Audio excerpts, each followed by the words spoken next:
प्रदेश के एक छोटे से गांव कालीपुर में एक 16 साल का लड़का रहता था जिसका नाम अर्जुन था। अर्जुन बहुत शांत और समझदार लड़का था। गांव के लोग उसे बहुत पसंद करते थे। लेकिन अर्जुन की एक अजीब आदत थी। वो हर रात गांव के पुराने खंडहर के पास अकेला चला जाता था। गांव वालों का मानना था कि उस खंडहर में कोई रहस्यमयी शक्ति रहती है। कई साल पहले वहां एक बड़ा हादसा हुआ था, जिसके बाद कोई भी रात में वहां जाने की हिम्मत नहीं करता था। एक रात अर्जुन अचानक घर से गायब हो गया।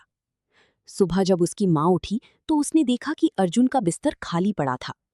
पूरे घर में खोजा गया, लेकिन उसका कहीं पता नहीं चला। धीरे धीरे ये खबर पूरे गांव में फैल गई। गांव के लोग डर गए। कुछ लोगों ने कहा, शायद खंडहर की आत्मा उसे अपने साथ ले गई। तो कुछ बोले, नहीं, जरूर कोई बड़ा राज छिपा है। अर्जुन का सबसे अच्छा दोस्त रवि उसे ढूंढने निकला।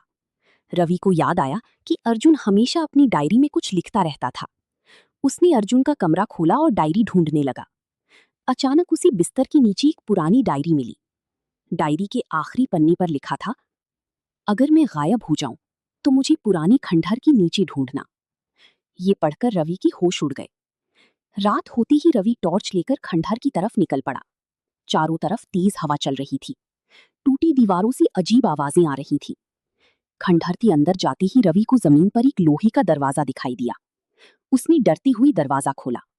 नीचे अंधेरी सुरंग थी। रवि धीरे धीरे सीढ़ियां उतरने लगा। अचानक उसे किसी के रोने की आवाज सुनाई दी।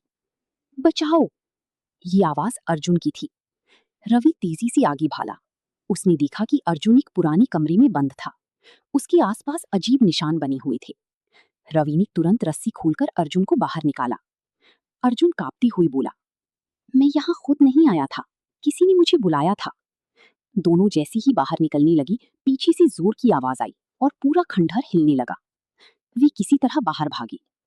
अगली सुबह गांव वालों ने देखा कि पुराना खंडहर पूरी तरह जमीन में धंस चुका था। उस दिन के बाद अर्जुन ने कभी उस जगह का नाम तक नहीं लिया।